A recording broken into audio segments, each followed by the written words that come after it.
Ang mga kwentong ito ay nagpapakita ng malalim na ugnayan ng mga Pilipino sa kanilang kapaligiran at kasaysayan na nagpapatuloy hanggang sa kasalukuyan bilang bahagi ng ating pagkakakilanlang pampanitikan at pangkultura. Ang ilang eksena ay hindi angkop sa para napakabatang mga manonood, patnubay na magulang ay kailangan.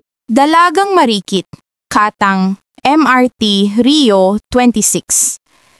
Sa pusod ng kagubatan ng San Telmo, may isang lumang kubo na tinitirhan ni na Lola Miling at ng kanyang apo, si Luna. Dito lumaki ang dalaga, malayo sa kabihasnan, sa piling ng mga hayop at halimuyak ng mga halamang gamot. Araw-araw, tumutulong si Luna sa panggagamot ng kanyang lola, pumipitas ng dahon ng lagundi, gumagawa ng tapal at nagdarasal sa ilalim ng buwan. Ngunit sa bawat dasal ni Lola Miling, may kasamang mga salitang hindi pamilyar kay Luna, mga sinaunang orasyon ng mga tagapagbantay ng barang. Luna, ani ng kanyang lola isang gabi, ang mundong ito ay hindi laging makatarungan, kaya kailangan nating marunong gumamit ng dilim, hindi para manakit, kundi para magtanggol. Ngunit, hindi pa nauunawaan ni Luna ang bigat ng mga salitang yun. Sa isip niya, mabait ang lola niya at mabait din siya. Walang halimaw sa puso ng mga taong may kabutihan. Isang araw, habang naliligo sa sapa, nakita ni Luna ang isang batang lalaki na naglalaro ng palaka. Bigla nitong tinusok ang palaka gamit ang patat at nagtawanan. Hindi napigilan ni Luna ang sarili. "Bakit mo pinapatay yan?" sigaw niya. Ngunit tinulak siya ng bata. Nagtawanan ng mga kasama nito at iniwan siyang nakalublob sa putik. Galit at sakit ang naramdaman ni Luna. Isang kakaibang init ang sumiklab sa kanyang dibdib. Kinagabihan, dumating ang mga magulang ng batang iyon sa kubo ni Lola Miling. "Miling! Miling! Tulungan mo kami! Nilalagnat si Enzo. May gumagapang sa balat niya." Nang tingnan nila, nakita nilang may mga alupihang lumalabas sa sugat ng bata. Si Luna, tahimik lang sa gilid, nanginginig sa takot. Hindi niya sinasadya, pero alam niyang siya ang dahilan. Mabilis kumalat ang balita sa baryo. "Anak ng mambabarang!" sigaw ng mga tao. "Pinarurusahan ng dyablo!" Bato, kahoy at sumpa ang itinapon sa kanilang kubo.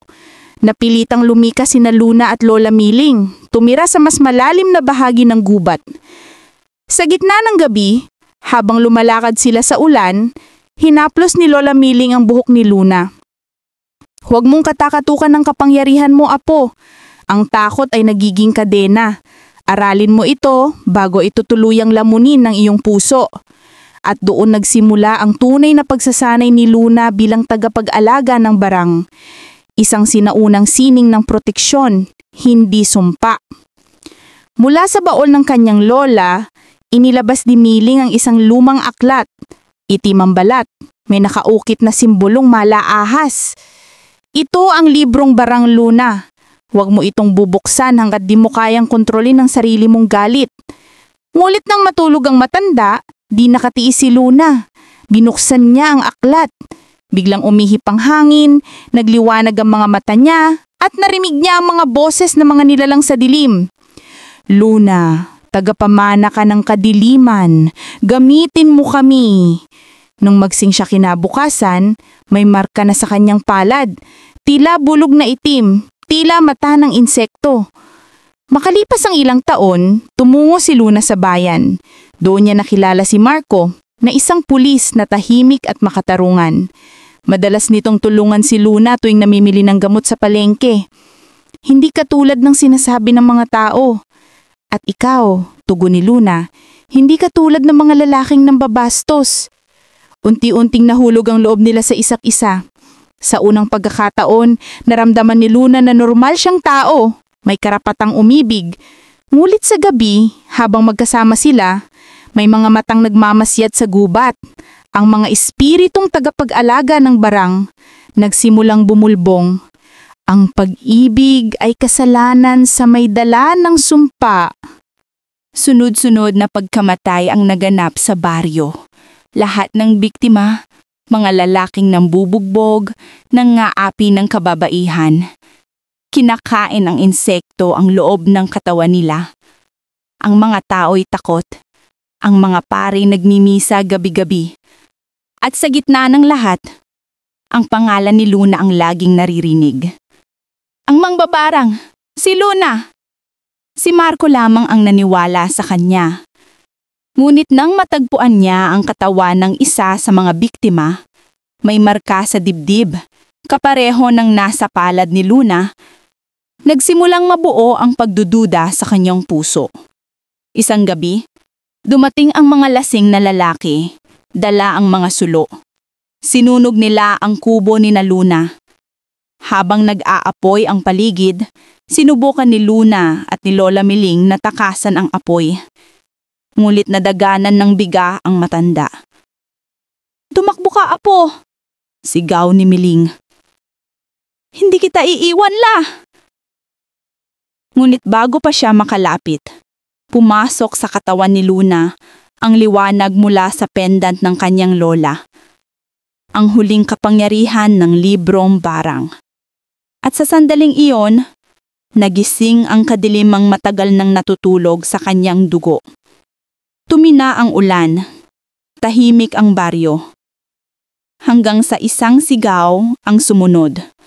Mula sa mga bahay ng mga taong nagsunog ang kubo.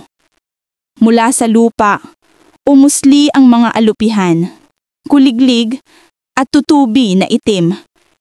Pumasok sila sa bibig ng mga tao, sa ilong, sa tenga.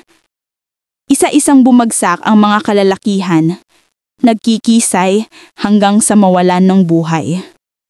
Sa gitna ng ulan, lumitaw si Luna, duguan, nakaputi, at may mga alupihang gumagapang sa braso. "Hindi ko kayo papatayon dahil sa galit, kundi dahil sa hustisya." Nakita ni Marco ang lahat. Ang babaeng minahan niya, ngayoy tila nilalamon ng dilim. "Luna?" bulong niya. "Tumigil ka na. Hindi na to ang paraan." Ngunit sa mga mata ni Luna, may luha. "Nagsubukan akong maging mabuti, Marco. Pero sa mundong to, minsan ang kabutihan ay hindi sapat." Tinutok ni Marco ang baril. Nanginginig. Ngunit hindi niya makaya. Lumapit si Luna. Hinawakan ang kanyang mukha. "Salamat sa pagmamahal mo. Iyan ang nagligtas sa akin." At sa isang huling dasal, binigkas ni Lyra ang orasyong magwawakas sa lahat. "Sumalangit, sumapi, sumalamin sa liwanag." Biglang nagdilim ang paligid. Lumitaw ang mga espiritu ng nakaraang mangbabarang. "Anak ng lahi namin, ibigay mo ang sarili mo upang matigil ang sumpa." At nagliwanag ang katawan ni Luna. Parang usok na tinatangay ng hangin. Bago siya tuluyang maglaho, hinakap niya si Marco. "Kung may susunod sa akin, sana'y babae ring marunong magmahal kahit may sumpa." At sa isang iglap, tumigil ang ulan. Nawala si Luna. Lumipas ang mga taon. Tumigil ang mga kababaladhan sa San Telmo. Ngunit sa tuwing uulan, may naririnig na himig sa hangin, parang bulong ng babae. "Huwag kang matakot sa dilim, sapagkat doon mo mahahanap ang liwanag." At sa gitna ng gubat, lumitaw ang isang batang babae. Tahimik, maganda, at may pulseras na gawa sa tuyong alupihan. Tinawag siyang Luna, tulad ng alamat. Si Marco, ngayoy matanda na, nakaupo sa harap ng kubong muli niyang itinayo. Isang gabi, may kumatok. "Magandang gabi po," sabi ng isang dalagita. "Ako po si Luna, Turuan niyo po akong maggamot. Mumiti si Marco. Anak, mukhang ikaw nga ang hinihintay ng baryo. Ang barang ay babalik. Pero marahil, sa pagkakataong ito, kabutihan na ang maghahari. At sa labas ng kubo, sa ilalim ng ulan, sumilay ang isang liwanag.